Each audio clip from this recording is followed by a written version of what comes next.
All right, did a little unboxing here on the SP100 series Ninja Foodi digital air fryer oven.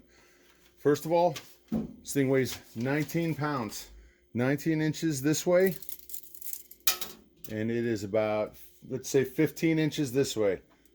The cable itself is 30 inches long, so a little over 2 feet on this cable. It's got your typical 3-prong plug, and it's got a cool little way you can store it. This cable slides in here if you're just plugging it into the wall right here, or if you need the whole length, you can pull it out. Your door folds down, folds open.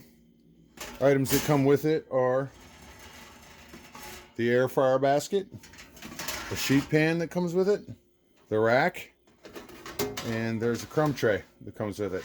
This thing's pretty cool. It's pretty versatile. You can do all kinds of stuff with it. You can air fry, you can air roast, you can air broil, you can bake. It's got some cool settings for making toast and bagels. You can toast things with it.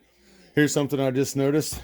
The plug comes from this side, so if you need to plug it into the left, you're gonna make sure you get this thing located right. So it's got a light on it. It's got a power button here, turn it on and off. The way this works is you just got this digital dial. You turn it up or down and pick what you want. This button is the start and stop. So I've got it set to toast dark right now. I can pause it, shut the power off. It's got a timer on here and temperature control. Pretty much everything you could expect in an air fryer oven. Pretty cool device. It's something we use every day. It's great for breakfast, lunch, or dinner.